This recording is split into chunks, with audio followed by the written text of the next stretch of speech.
Hey, it's Wes. I just want to make a real quick video just to kind of showcase something a lot of people don't realize.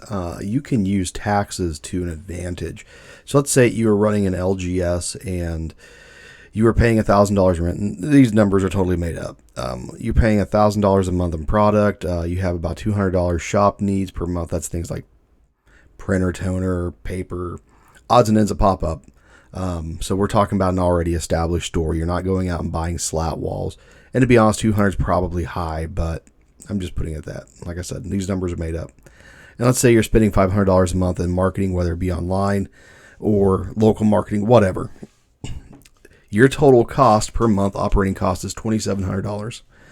What a lot of people who don't actually have much of a business background don't realize about this $2,700 is almost all of it's a tax deduction for your business.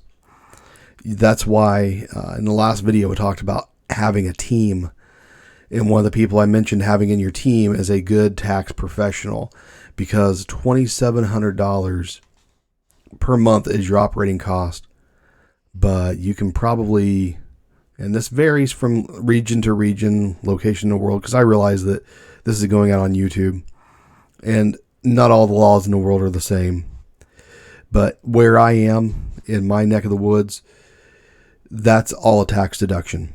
So if I only make, say, an additional $1,000 off of selling my product over this. So let's say I make basically $1,000 a month on an average month. Some months will be better, some months will be worse. So once again, just made up numbers.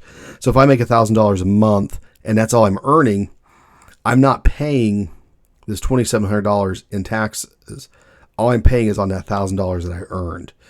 And what that means is, and this is what a lot of people don't understand, whenever a business earns a lot of money, a lot of people don't realize is they're hoarding money. That means they're not spending it. They could just as easily have spent that in some other way within the company to have kind of hedged against taxes. So for instance, I'm going to give you a perfect example. Let's say you're a big company like Hasbro and you want to basically take some of the money that you have excess and you want to basically kind of squirrel it away, or basically make it to where you're not owing as much in taxes at the end of the year. All of a sudden you're making decisions that don't seem to make sense to a lot of other people, but what you're doing is you're actually taking that money and using it as a tax write-off. Perfect example is, not too terribly long ago, I was looking into some information for another place, and this is basically the setup for a data center. I don't remember all the exact details, but it's just the hardware equipment. You're looking at $500,000. Now, once you start to get into that size of an amount, you may begin to have to talk about things like depreciation. But if a company was doing very, very well, and they knew that they were going to be continuing to do well in the future, and they wanted to make an investment like this chunk of money that they would be investing into that really doesn't hurt them, because it's allowing them to be able to earn more without having to pay as much in taxes.